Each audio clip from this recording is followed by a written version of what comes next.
or let's say within an African American community and want to hire people to work there. And although they are prejudiced toward that group of people, they might have an economic gain. Their friend might be just as prejudiced toward that same ethnic group, and they might want to avoid and actually at their place of business put in a practice of not hiring that person to actually work there. They're being very discriminating. The point I want to make, according to Dr. Allport, is that both people are very prejudiced. One will act in one way, and the other person will act in the other way, but they are both very prejudiced. This is why I want to try to make the observation that's going on in a political campaign of an entire group of people that might have a leader that they are now saying, well, gee, that person is saying something that I really think.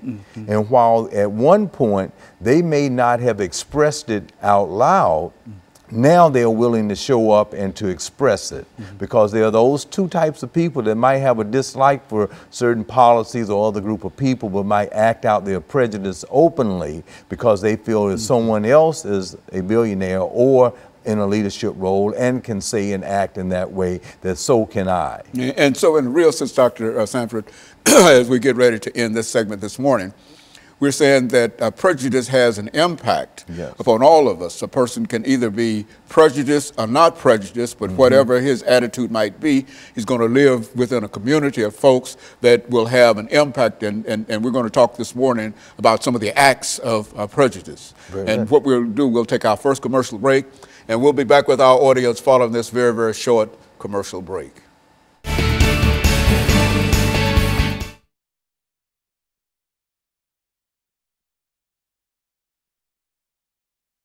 He has these 5 different acts of prejudice, and I want to kind of get through them. Then I want to be able to come back in that other segment and spend time and see what's going on with groups of people who might belong to a police force, that might be real cordial, might go to church to people, but they still might have that prejudice attitude, and they may not act in the church toward it, but they might be a police officer and see someone and then act in that way. Okay, and what I have to do is to bring us back into this second segment and let you give that out. You don't want to confuse me with too much information. Just those acts on prejudice. That's where you ended out. Yeah, the acts on. We're gonna come back. We're gonna hit it. And I was hoping I did an okay job in setting up how you can have two people, just in 2 different people. Yeah, well, that's 2 different they could be friends and one will act on it and discriminate. Everybody is impacted by prejudice one way or the other. That's it. You see, and so either you are or you know some of your friends are. That's right. And you have to deal with that. Very good. All set? Well, I think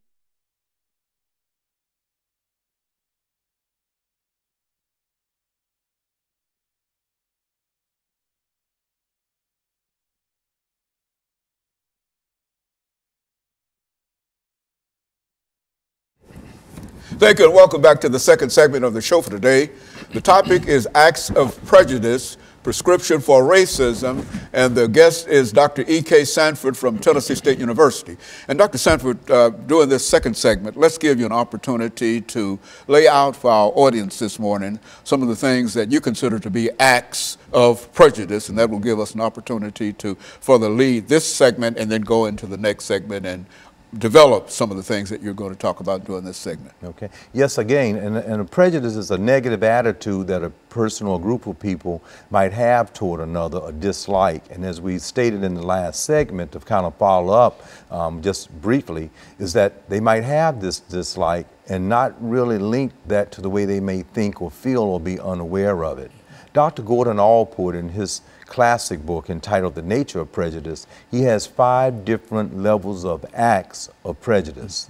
The first one he calls, it's a funny word, he calls antilocution. And antilocution is just a word that he means that a group of people may gather and they might hear someone and they might say, well, yes, I really believe in what that person is saying. And they might listen to it, they might come back to the second and third meeting about it, but they are not at that particular point willing to go out and to do anything other than just listen to it and agree to it. Now, the second level of an act on prejudice is that of avoidance. Dr. Gordon Allport said that a segment of that first group might go out and say, I want to avoid, because I have a dislike toward another group, and maybe to live someplace, maybe because I have financial assistance, I can live and not integrate with other people, and I can desegregate myself, I can segregate myself from other people. That's avoidance, when you can just want to stay away from that other group. You have that dislike and that negative attitude. Don't want to have anything to do with it. Then the third level of it is that of discrimination. Now, I want you to see that second, you don't want to have anything to do with them, but you might not do anything negative against them. But that third level is a subgroup of people that might not want to have anything to do with the person, but they will actually discriminate against an individual. Find themselves in a situation where they have to deal with that group. Yes, is that what we are? That's right. Or if they have to hire, or if they are working in a particular place, they might see that a particular person is checked that they are of a particular ethnic group, and then they might do something that is discriminatory toward that group. So that's an act on prejudice, because you, in your mind, have this attitude about a person that you might not even know, but this dislike, and you might act on it in a very discriminatory way. We can look at history and our laws that at one time said that people that of a certain ethnic group would have to live in a certain area, they couldn't go to certain schools, and so an entire civil rights movement had to take place for those changes to come about. Even those that are listening might think, well, institutions just always wanted to be fair in having athletics, but a movement had to go to have a certain title to be changed for women to have the right to play sports, because they were discriminated against.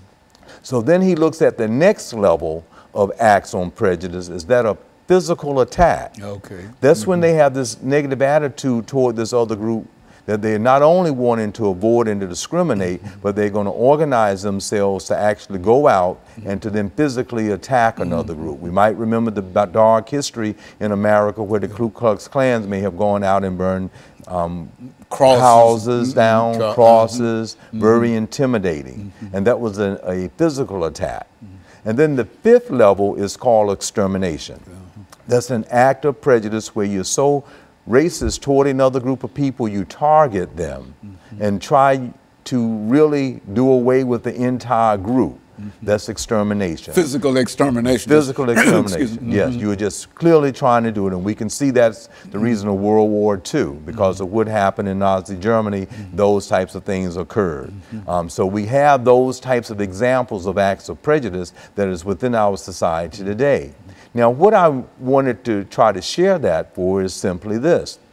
Presently, we have a reoccurring pattern that exists within our society of different groups of people that might be a part of anti-locution, and they might work well with others, but when they go out into the workforce and they meet someone that might be a particular suspect, something in the subconscious might move them from the anti-locution to the whole idea of a physical attack.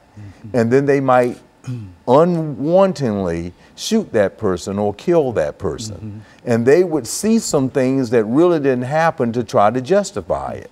But this is the same type of incident when people get together and say, well, we're going to really go to a place in an organized way and do something to some people.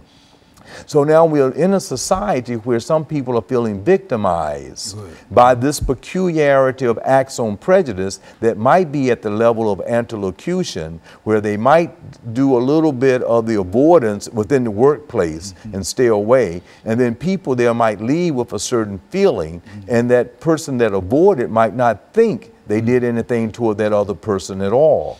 And then they might even have a little discrimination that might be going on in the workplace, and everybody might meet and have a donut or coffee, but that person might get this feeling that they are not accepted. And now they will then have some of these acts of prejudice where they might move to then do some physical attacks because what they have personally felt is going on in their life, that they went to school, they tried to assimilate, they learned the language of the dominant group, they're dressing like the dominant group, and they're still not being treated fairly. And then they might go out and then be in a postmodernist age, have some thoughts about something they see, in cyberspace, Facebook or whatever, that might make them make a decision to go out and do a physical attack about some other attack that was done against them. So it becomes this kind of an integration of something that is going on that's an act on prejudice that moved into a physical attack by another person that might not think they did it, but they actually did it to that individual. And so in a real sense, Doctor, we're saying that sociologically, yes, that a person can not have a prejudiced bone in his body, but his relationship with other folks, the kind of conversations that he becomes involved in, can move him from that first act up to the last act simply by the environment and the things that he hears that are said in reference to that group or that individual. Is that what we're saying? That's what we are saying, and we are not saying 100% of that group. We are saying that in that antilocution, going back to if we can just observe what's going on before us in a national level at political campaigns, how you might have an entire group that might get at the same group that would have done physical attacks. Number 4, Ku Klux Klan, David Duke. Others that will show up because they are feeling depressed within the economic system that they are in, and they are all at the same place. Some will lash out while some will not. Okay, very good. And what we're going to do, we're going to take this second commercial break, and we'll be back with our audience following this very, very short commercial break.